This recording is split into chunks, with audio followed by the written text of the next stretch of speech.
How's it going, people? It's been a while. I'm back here on my off-grid motorhome here again after a lot of life experiences and um, a lot of things happened. And but anyways, I'll leave that for some other time, I guess. Today is April 24, 2023, and it's been my second day here. I got here yesterday afternoon, and try to turn the vehicles on. That was my first objective, and wasn't able to yesterday. Today I finally got it figured out. So, winter and time, humidity, really, they do bad things to vehicles and to batteries. And I guess when you're off grid, batteries are pretty much essential. And so if winter comes and the batteries are not fully charged, if you don't charge them, and if you completely discharge them, then they can freeze even if it's a new battery. And so that's what happened to this battery here. And but I'll get to that in a second. So we got here yesterday afternoon. We just took it easy, walked around, and my brother was here helping me out.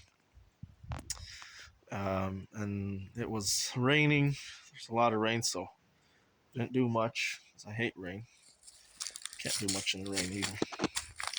So our first order of business, like I said, were to get the vehicles going. Now, of course, the first thing you do is you try the easy way, and you get in and you try to start it. And there was no sign of any of these vehicles starting, except for the motorhome. So the motorhome did start. And then we try to just do the next simplest thing, which is connect the battery cables from the motorhome to the Rambler, and that didn't work. And when you're playing around with so many batteries and so many different things, like the motorhome's got 2 relays, which is these things here. And by the way, this big video, I'm just gonna kind of explain what I did, like just give you a summary, and then I'll do separate videos in more detail.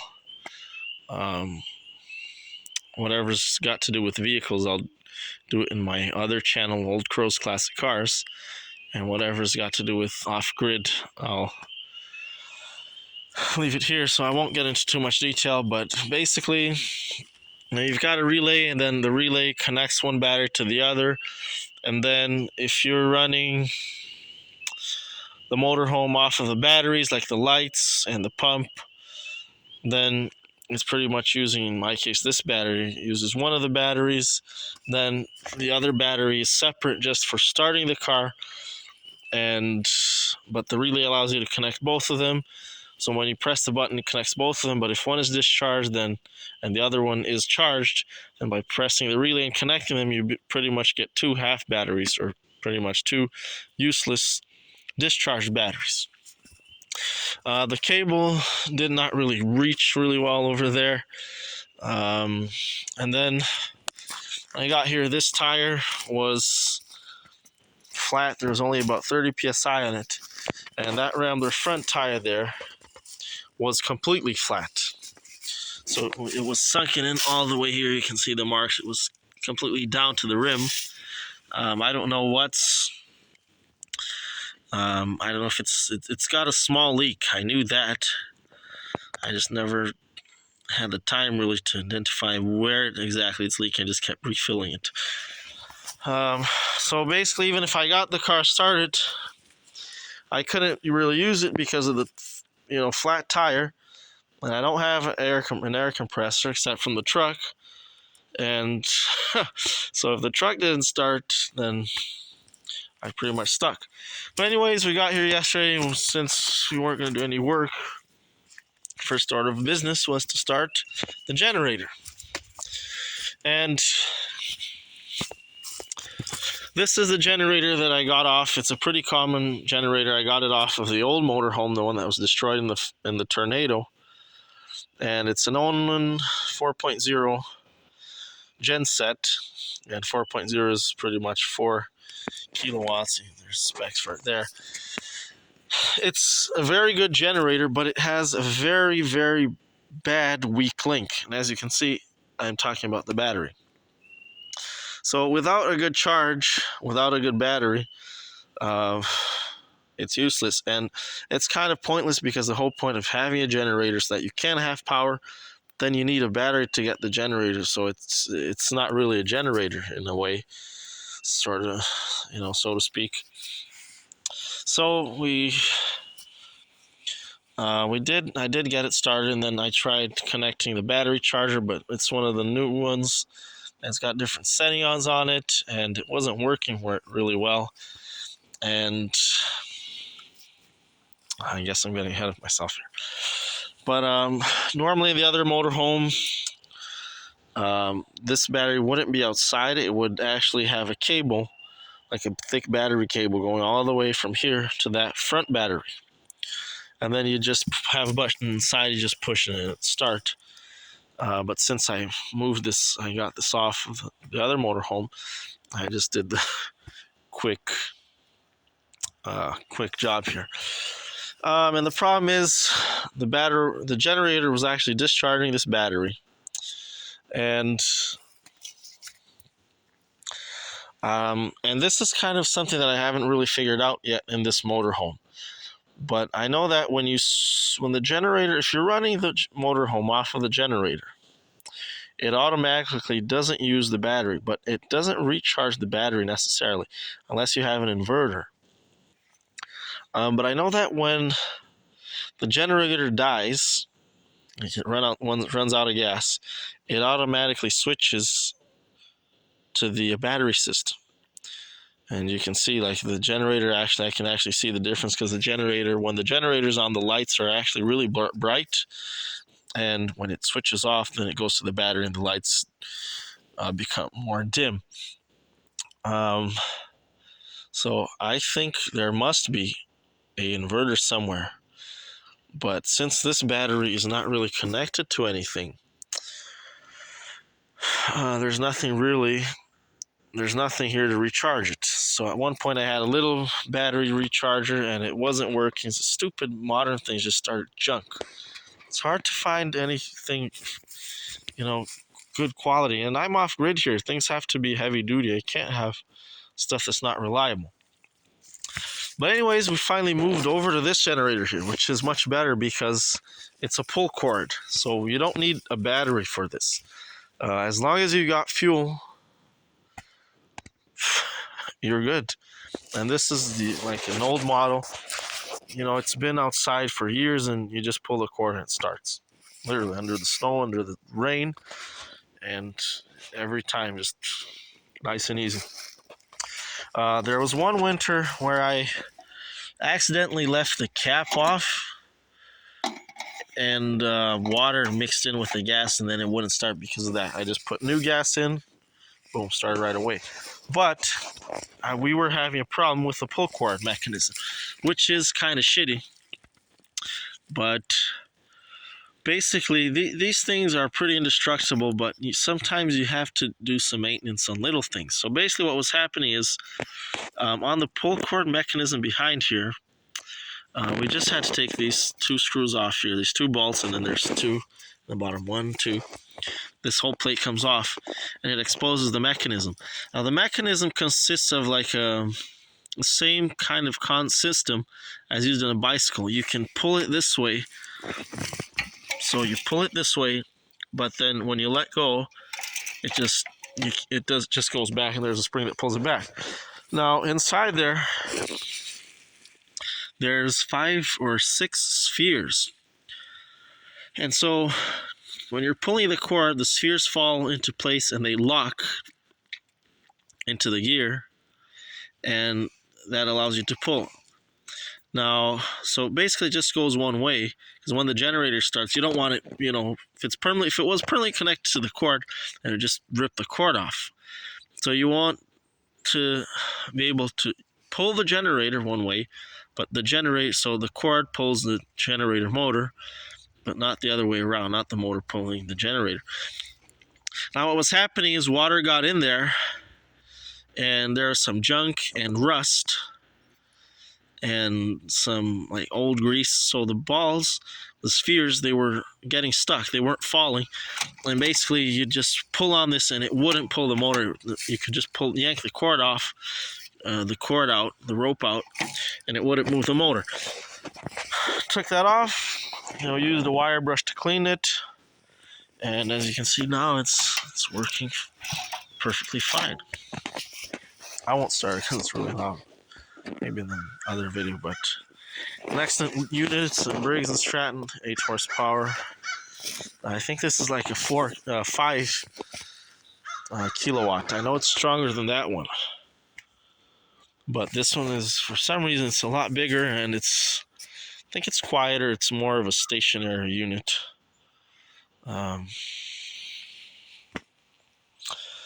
But anyways, this is more a mobile unit, but it's heavy as hell. This one's got 220 volts, this one doesn't. So finally we got that figured out. I was happy that it wasn't something worse, because I know there's a little crappy piece of plastic there, but it turns out it was just, like I said, that bit of maintenance there. Okay, so that was done. So then the second mission was to get the vehicle started, and especially the truck, because I couldn't really drive the Rambler because of the tire, and I need the truck to fill up the tire, basically.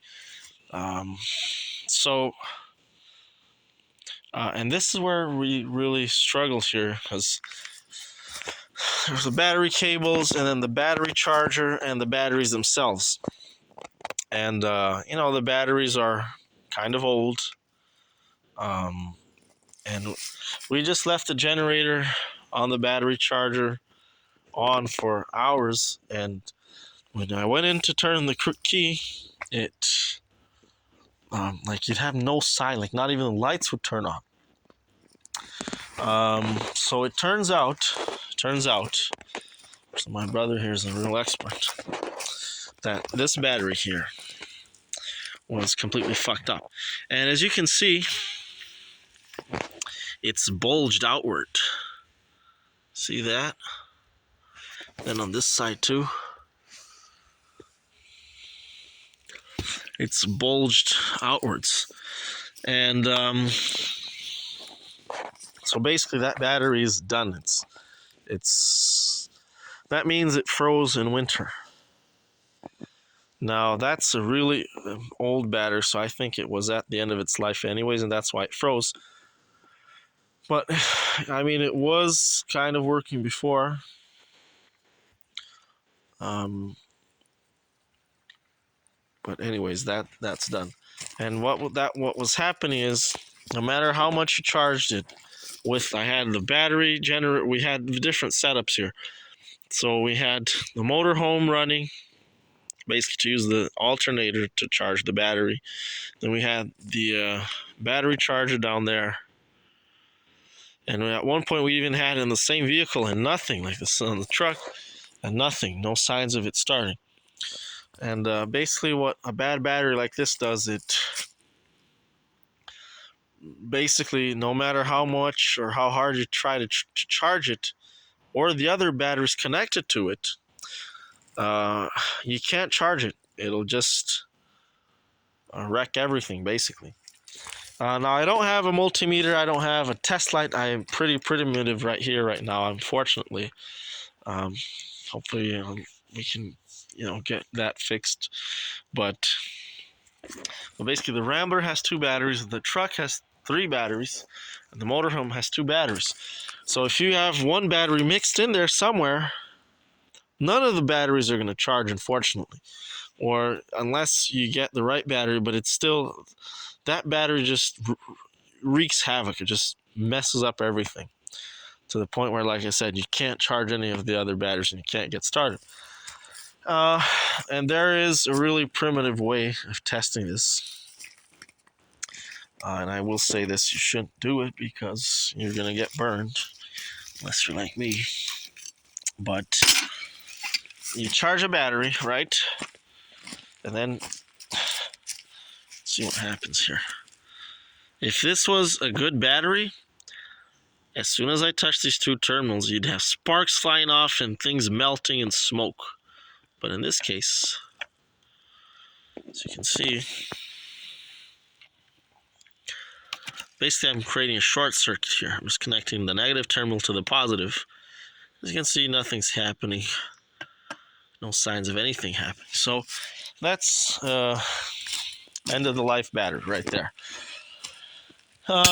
You can use a wire. I'm only doing that for the sakes of the experiment, like for show and for the demonstration, because if I did that to a good battery, you'd melt the terminals there. But then you'd find out it's a good battery, but if you don't know in the first place, then you're going to damage it. So I usually just use a wire like that, a thin wire. Make sure it's not oxidized. In this case it is, but you just really press on it, and then, but it'll heat up. That's the thing, it'll heat up and you can get some nasty, some burns. The thicker it is, the more it'll heat up and melt stuff. So that's why I say be careful. And then if I test it with a wire, nothing, like there's no sparks, no heat, nothing, then I'll test it with something like big to like high amperage that will carry higher amperage, like that wrench there, that adjustable wrench. So after we did that, but the thing is, the batteries have to be charged. Like you have to try to charge them, right? Because the battery could be dead, or it could be dead, like end of the line dead, right? So it could just be discharged. Basically what I'm saying is it could be dead, really dead, or it could just be discharged. So you have to try to charge them. And then if it's dead, like really dead, then it won't charge no matter how hard you try, which is the case of that one. Right, so basically we had to start with one battery. So I knew that this was the battery for the engine, right, because I followed the wires. And so I knew that battery was good, the battery that was in there. We weren't sure about this battery. It's kind of good because we did have lights on. That one operates the lights in the motorhome. So what we did is got the motorhome running and connected these two batteries in parallel so that the voltage stays the same, but the amperage is added. Basically, the charge shares the charge, so that the motorhome will charge this battery, and then from here we could charge the Rambler. But at one point, these cables, these battery cables, they don't carry. They're designed for normal, light duty circumstances for one battery. So unfortunately, these battery cables, they won't carry enough amperage as I wanted them to. So even though you could have 5 batteries, if the wires aren't thick enough, they'll only carry the charge worth of one battery. Which kind of messes things up. And then so we try to get the Rambler going, and then something really bad happened. The engine wasn't really turning. It was struggling to turn. And then my brother was in here and he's like, I know why it's cranking so slowly. Because the stupid alternator was actually seized. Now, I'm disappointed, very extremely disappointed at these assholes, sons of bitches manufacturers that make these shit aluminum alternators. And this is the expensive one. This is a brushless type alternator. It's for trucks. It's not meant for cars. I custom fitted that in. It's brushless. I paid $400 for that. And to have it seize up after one winter, and it's under the hood. It's not in the rain. It wasn't in the rain under the snow. It's under the hood in the car. That's really disappointing, But disappointing, but not surprising. There's generators from cars from the 40s that I worked on that weren't seized. So this is just ridiculous. So we had to get the battery out, get that out, and get it to turn. And we kind of disassembled it, just took it apart. And what happens is it rusts in the middle, in that middle part. It's not the bearings that rust. It's the inside part that rusts. The rotor and the armature, basically, they've got very small space between them, and it seizes up in there. So fortunately, we were able to get that freed up, which is not easy because it's aluminum. You can't really turn it. You can't really get a grip on it anyhow. Like, there's no way you can get a really good, decent grip on it. And the thing is, with that pulley there, it's a chamfered, or what's it called, a tapered pulley. So if you tighten it, try to spin, then it tightens it even more, and then bad things happen. But we were able to get it freed up, and if you have something that's resisting that force, you're not only forcing the starter motor, but you're also forcing the batteries. So the car wasn't starting at all. And then once I got it together, I got the motor home running, and I still couldn't get it to crank fast enough. It wasn't starting. So at one point I thought there was no spark, so I thought it could have been the distributor or the distributor cap. So I checked the distributor cap, it was fine, and then I thought, well, the only other thing could be is the ignition coil. And the car's been outside here for a long time, so there's bad, like I said, there's bad terminals. Everything starts to rust unless it's stainless steel or brass. And then you get bad connections. So it could be a bad connection at the ignition switch. There's squirrels and animals and rats that could come in here and, eat off wire. So the wiring is still fairly simple, but basically what I did is I used that shiny brass nut there, knurled nut, and I just connected to the positive terminal of the ignition coil, and just connect it basically right here to the positive terminal of the battery. So basically that's bypassing the ignition switch. This is hot wiring a car basically. So like the old movies you'd see, somebody trying to rob the car, they'd spark the wires and start it that way. This is part of the procedure basically. But basically this just bypasses the ignition switch and connects the spark directly. And then I just used the ignition switch because it was cranky to just crank the engine. And then it did start. Actually it didn't start because it would crank and then it would die off like really fast. And having two mean-ass big batteries like this, it should crank for a long time, like really fast. So I determined that one of the batteries must be bad, and or at least discharged. And then you get problems with the charging because, again, the cables aren't thick enough. And then at one point it's too far away as well. And then the battery from the alternator charges the battery from the engine over there in the motorhome, but not the battery from the accessories. So I also bypassed the relay here to get both batteries connected. So basically it's that relay, and then this relay connects them. So I left this on to connect both batteries. And then from here to go there. And then I actually have, as you can see, 1, 2, and then 3 battery cables. All right. So we did that, but it still really wouldn't charge. And then I actually had the alternator, basically the motorhome alternator, charging one battery charger another battery, and still didn't quite work. So then what I did is the best way, you have to remember, in electricity, distance is an enemy. The more distance, the more amperage loss you have, the thicker cables you need.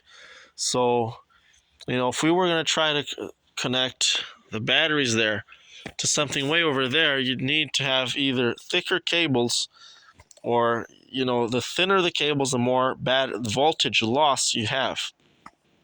So the best way to avoid that is really to get the car started and actually replace the battery.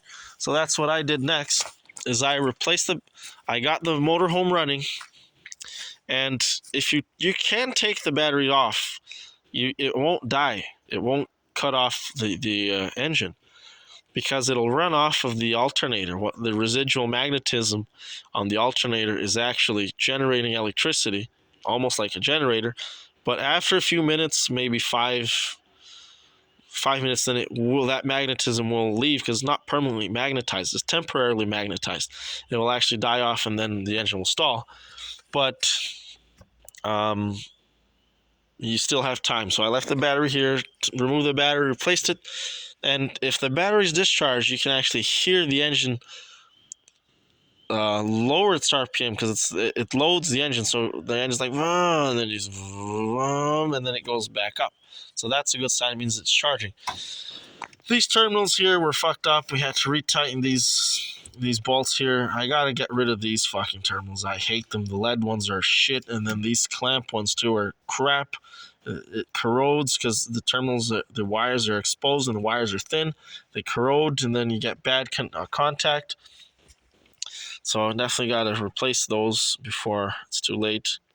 But I replaced the battery, so I knew that this battery was charged and it was good, because it was turning the motorhome on. So I took that battery and replaced it with a one that was discharged, put that one in the Rambler.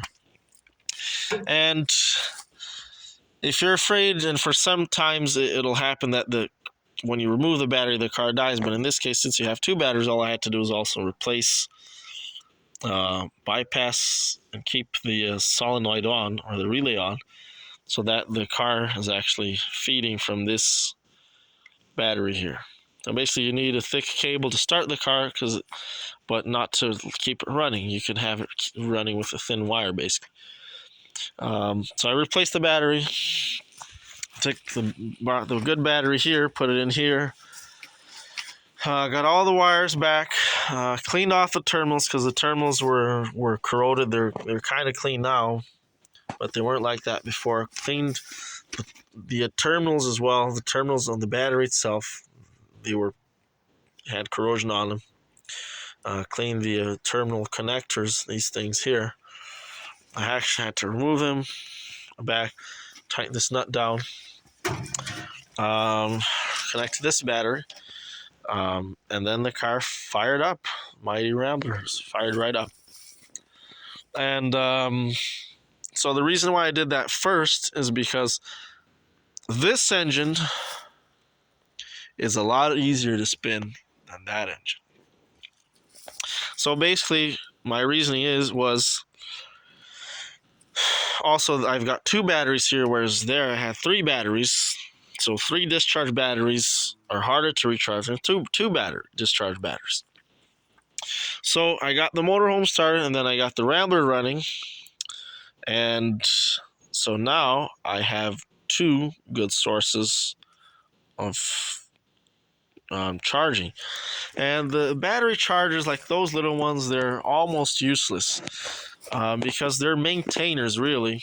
They'll recharge a battery, but it'll take long. But if the batteries are completely dead, then it would take hours for it to recharge, especially when I have 2, 4, 7 batteries. So it would take a long time. I actually had 8 before, because I had that crap one in. So it's close to useless. I really need to get one of the shop battery chargers. Okay, so what else? So once I got the 2 vehicles running, the motorhome and the Rambler, for you to have an idea, the battery charger charges at, usually these ones are a maximum of 10 amps. Okay, now each alternator produces about 60 amps. So basically, when you have 2 vehicles running, you've got at least 100 amps, whereas it's 10 times more than that shitty thing. Plus, that's the new one. Like, this is a new version of electronic crap. There's a bunch of different settings which I don't know how to use, and then water gets in them. This is like old-fashioned, 100% reliable. Like, just using a battery, 2 wires, connecting it to another battery. There's no, it's simple. No different settings, no problems with buttons. It's very simple, very crude. So once we got that connected, what I did was, since we're connecting in parallel, what I had to do, and let's say the thing is, we didn't know which batteries were bad, right? After I got them all out, we tested that one was bad for sure. If it's like that, like bulged out, then that's bad for sure. But sometimes it's not bulged out as much. Like these ones, they're kind of bulged out, but not so much. And then they were holding a charge, so when I put the wires across them, it was sparking and it was heating up. So that means that battery had something in it. Maybe it was just in the ICU, but it still had some life in it. Whereas that one was, not even the bones were there anymore. So I really just wanted to get the truck started, because when you get it started, then you get the alternator charging the batteries, and that's the best, because like I said, it's high amperage. Some alternators produce as much as 130 amps, right? So that's a lot of amperage, and it'll really recharge the batteries like good and fast. So basically, I just wanted to do it right. Otherwise, if we don't charge it that way, if we don't start it that way, then you have to charge, the batteries individually, or maybe try putting one in at a time, and then. So, in summary, again, what I did was, then I had to go. Sorry, I went to the old motorhome. I remember the old motor came with a generator. The problem with this one is it just came with that compartment for the generator, but not the generator itself. Now this one had this extremely long and heavy duty battery cable. From here, as you can see, it goes all the way to the truck there with distance to spare. So it's maybe 6 meters long, maybe 15 feet long, and it's really thick. As you can see, it's a lot thicker than the battery charging cables, than the jumper cables. And it's really long, so we know it's going to handle the amperage. So I got that off of the motorhome, and I wanted another cable like that, and then I got this other one. And I pulled this one off of the truck. So basically the truck had a bit of overkill. They had that battery cable as a ground cable. So it would go right from the battery right to the starter motor. But you don't really need that, because really the ground terminal is the whole chassis, the whole truck itself. So I knew I had, from my previous job, I knew I had stainless steel bolts. As you can see, no signs of rust like that one. Like the stainless steel bolts on the electrical connections. So I was pretty confident that we didn't really need that big cable there. We could just have it running through the truck, through the chassis. So with that cable there, I was able to get some more space here and finally make this cable reach all the way over there. So because it's a parallel, and then we're always, to maintain the voltage, this is a basic electrical concept, parallel, voltage stays the same, amperage divides or multiplies. In a series connection, the amperage stays the same and the voltage divides or multiplies. In this case, we're adding, so it's multiply. So we don't want, so if you basically connect two 12-volt batteries in series, you're going to get 24 volts. If you connect them in parallel, you're still going to keep the 12 volts, but you're going to get twice the amperage, or basically the amperage from the two batteries. So basically, because we want to maintain the 12 volts, everything here is the 12 volts, including the truck, we have to get parallel connections. So basically what we did is we connected the motorhome. We had the motorhome and the Rambler running. I had both of them running. And then I brought that cable and this cable, the two cables, from the motorhome to one battery. And then I used this jumper cable, the orange jumper cables, and connected it in parallel to the other battery. So basically what this did is now we have two vehicles charging one vehicle. We have 4 running batteries with 2 alternators charging those batteries. And sure enough, it charged in 5 minutes, and I got the truck started in 5 minutes. So again, basically we have 40 amps. Let's say we have 50 amps from that alternator, another 50 amps from this alternator, 4 batteries. And each one of these batteries is rated for so like this one is here. This one is 1,000 cranking amps.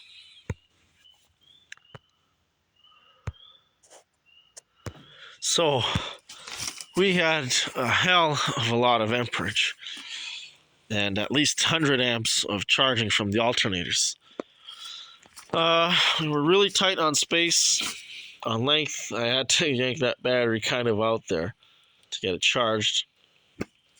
And sure enough, the truck fired right up right away. And that was my mission completed.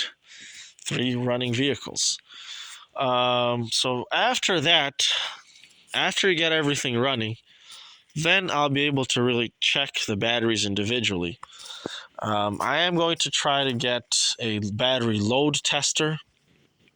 So basically that's a little machine that you connect it to the battery, and it tells you how much cranking amps the battery still has left. So basically it tells you how good the battery is, how much life the battery has. And it'll actually say bad or good. There's some of them will actually say battery good or battery bad. It'll also tell you if the battery is recharged or not.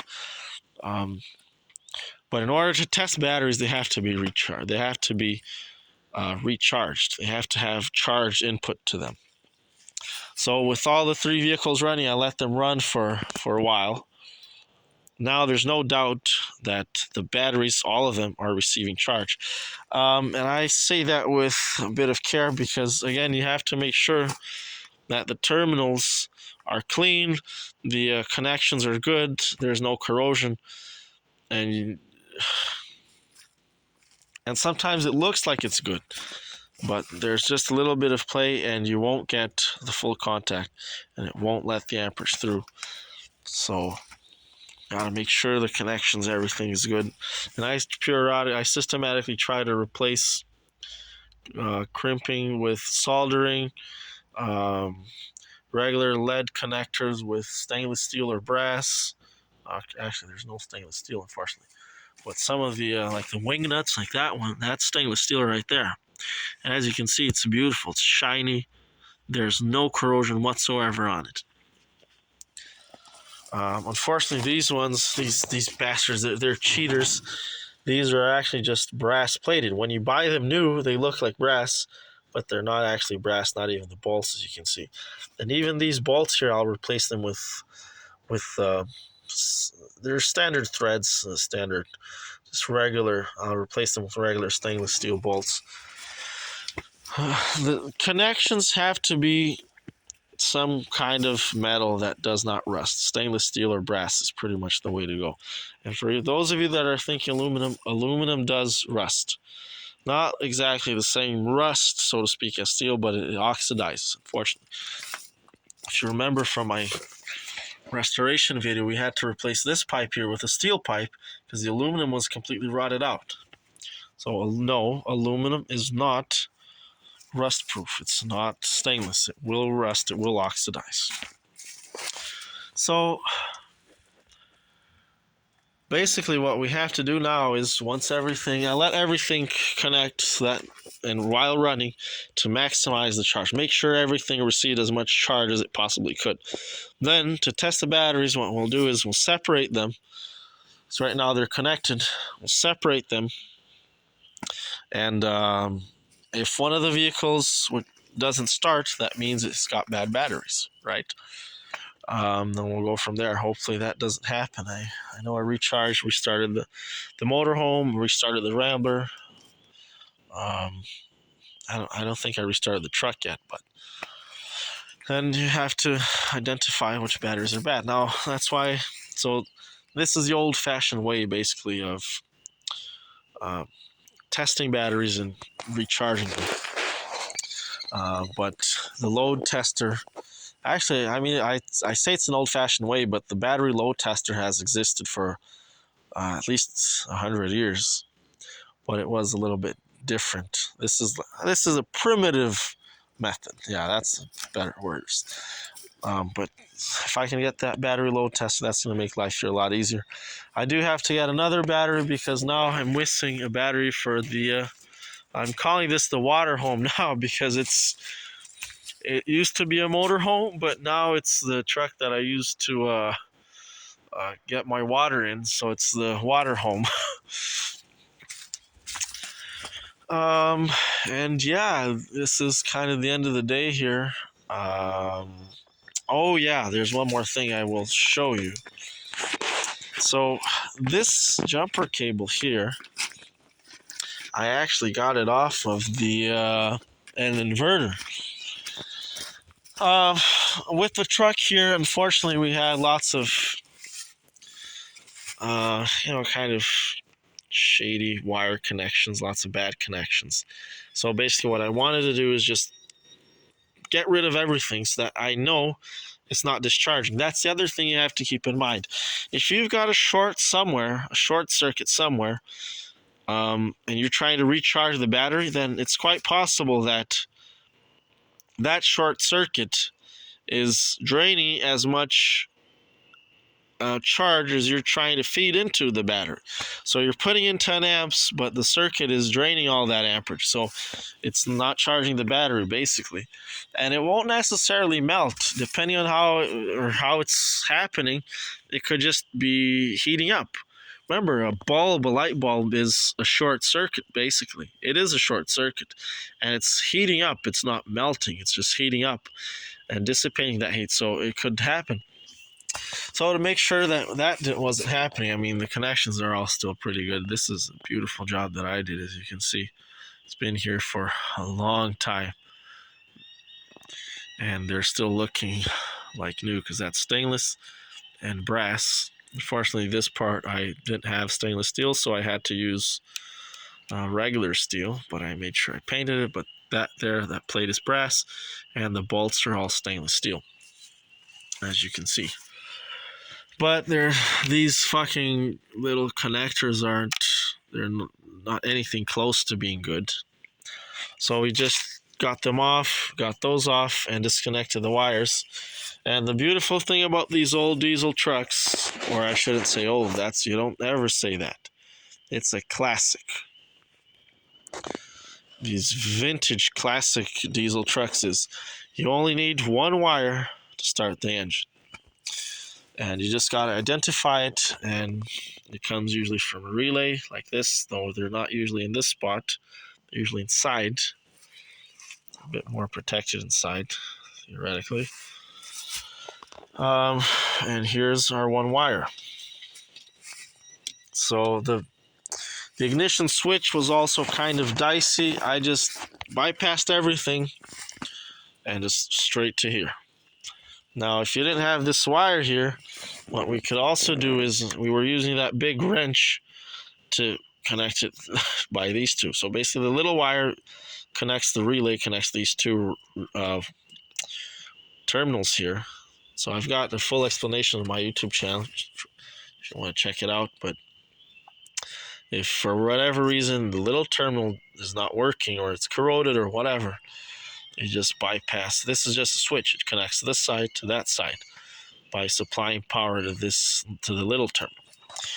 The funny thing is that I actually got this jumper cable and the little brass knurled nut there from this inverter here. So you have to be creative sometimes, all the time, really. So if I actually, here, I'll show you. I'll take off that knurled nut there. And so they actually happen to have the same thread. And so I used the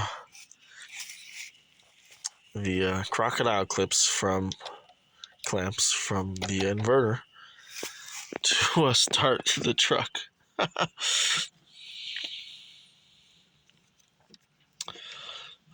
There.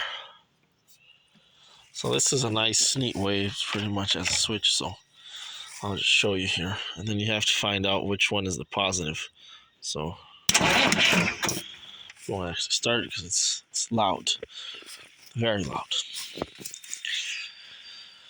And then now that once you get things running and batteries charged, now I can sort of. I didn't even have a test light, as you can see. I didn't even use a test light. So now we can, get things going here. And finally, the last thing that I did is I connected the water tank. But I'll go inside and show you before it gets dark. Problem that I had, because this thing stayed out here in winter, and I did not have the coolant, the special coolant, the non-toxic coolant. So I was afraid that the pipes had frozen. So I wanted to make sure that before I put any water in, everything was ready to be used and nothing was broken. And I'm glad I checked, because there was something broken. I'll show you here. Home sweet home. And it'll be the end of the video after this. But right down here, under the seats, under one seat you have the water pump, which is that, and on the other seat you have the water tank. Right, so I open this up here, and visually everything's fine. I just push things around. There's no water anywhere, but I noticed that this fucking plastic thing is broken. It's a little filter. And it was actually right here. But fortunately, whoever designed this was very thoughtful. And I was able to just remove this whole thing and just connect the pipe directly back to the pump. So, fortunately, the filter wasn't an integral part of the pump. I could just remove the whole thing like that. So we're back in business. So basically, this thing used to be right there, and then this white pipe used to connect right at the end here. So basically like that. So I don't have a spare part of this spare filter. Not really needed anyways, because we're using clean water. And then I just connected the pipe directly here. So we should have water again. And so that's finally out of the way. I also tried to connect the heater yesterday, and the heater on these motorhomes is either shit or it's really shit. So basically we went down there, and these things are all propane. They're all propane operated. So that's the hot water boiler for the shower. That's where the hot water stays in. That's the hot water tank. That's the thermostat right there. And even the fridge is propane. It's operated by propane. you can operate it by electricity. It is electrical as well. You can plug it in the case that you're at like a mobile home park, a motorhome park, and you have access to electricity. Then you just plug it in. You don't have to use a propane, but if you're going off grid, then you need the propane. And unfortunately, I didn't get the fridge to work yet. I don't know if it's something that my mistake. I'm not knowing how to do it, but I think it's not working. I think it needs to be recharged with gas. So these fridges, basically, it's just like an air conditioning in a car. After many years, this is a motorhome is from 1988. So after so many years, it actually discharges. It still works. I mean, the system still works, but the gas has pretty much left the system, and so you need to recharge it, add more gas. It used to be called Freon. Now it's called RC134, I think, something like that. Not too sure, but it's basically a special gas, cooling gas for the AC or the air conditioning. But down here is where you set up the heat, and basically it's still the same thing for everything here. The same for this, the same concept for that, and the same concept for heating that. So you've got a pilot light, which is a little flame to turn on a big flame. And the reason you want that is because if the big flame were to turn off for some reason, but the gas is still running, then you're going to create an explosion. So the little flame ensures that whenever there's gas coming out, it's setting fire to the gas. And because it's so little, it's safe, right? You don't have enough gas really to create an explosion. And then you have a spark to basically initiate the small pilot light. So the procedure is you turn on the gas for the pilot light, or the pilot flame. So it's that little pipe starts coming, gas starts passing through it. Now some of them you have to press on it, and some of them you can just turn a knob. So in this case, unfortunately, you have to actually hold it down, which I don't like. And then you create a spark, or in the case of that, you actually ignite it by a match. There's no spark. Although you could, I bet you there's some of them heater heads that have the option of having a spark ignite the flame. So you ignite the little flame, and then once that flame stays on, right, because the flame will stay on by itself. As long as there's gas coming out, it'll keep the flame feed itself, basically. So as long as the fuel is there, the flame is there, then you can switch it to on, and it'll turn the big pipe for the large flame, for the actual main flame. And then it's got a heat exchanger in there. I'm not really going to show it to you because it's dark there. I don't think I can show it to you. But it's got some kind of heat exchanger and a blower motor. And that's the part that I really hate, because the blower motor is operated on 12 volts. For some reason, if I have the motorhome connected to the generator, it doesn't turn on. And so it's using electricity from the motorhome. Whereas this thing, the heater head, as you can see, it's got no motor to it. It uses up no electricity whatsoever.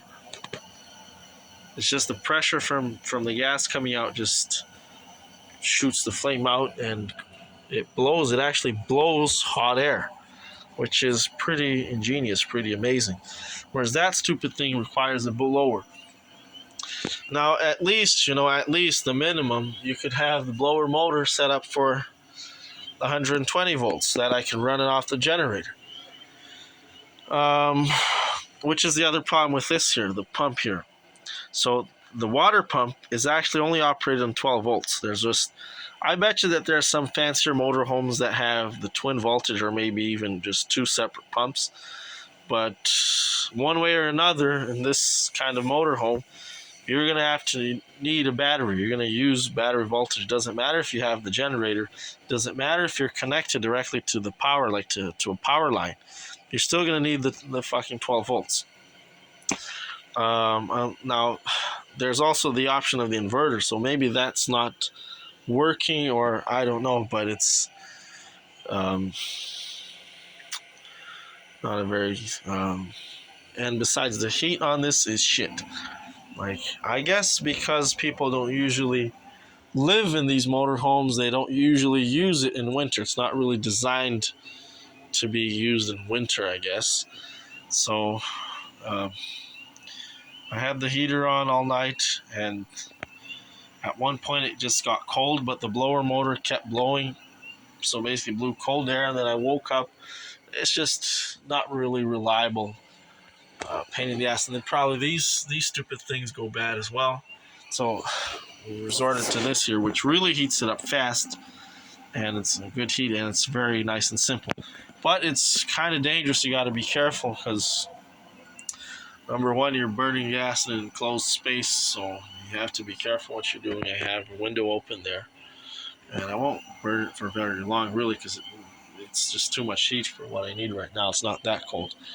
But you have to be careful you don't drop stuff on it, like this towel here. So I don't leave it on if I'm not here, basically, or just you have to be careful when you're setting this up. Now this is kind of, I literally have the propane tank inside here, which is not an ideal situation. Ideally, I'd like to have like a hole in the wall or maybe in the floor where that burns, like it comes from a straight pipe, and more professional, so that the propane tank can stay outside and just blowing the hot air. Just the hot air comes inside, right? And that would also be much more safe because the gas and the whole propane tank, everything is outside in a safe place, or in a proper place, and it's actually blowing, using air from the outside. Right now, it's just burning the air that's inside. That's why it's not so good. Whereas if it was actually outside, then it would be burning the air from the outside and just pushing hot air in. Because remember, it's a flame, so it's burning oxygen, so it's a small space. At one point, you could run out of oxygen, and you don't really notice it, right?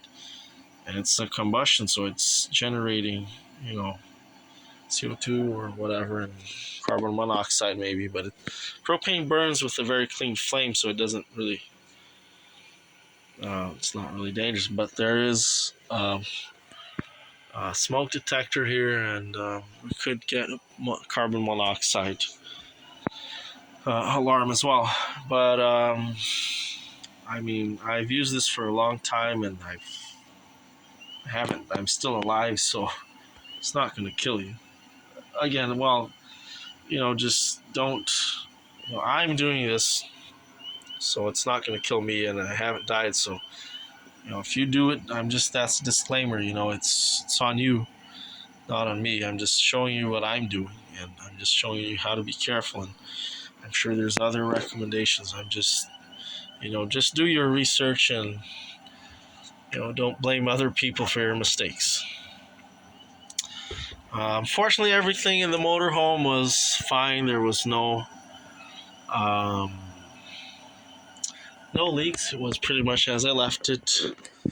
Obviously, some of the food went bad because I kind of left in a hurry. I left. It's a last minute thing. What else? But fortunately, the food that I use, like I said before, it's off-grid food, basically what I call it. So it's stuff that really won't rot. I don't really have anything fresh here. Unfortunately, that's the downside. But everything that I have here is canned or preserved somehow, so it doesn't go bad, basically. Again, because I don't have the fridge, I haven't had the fridge working, so maybe that's something that I will try to do.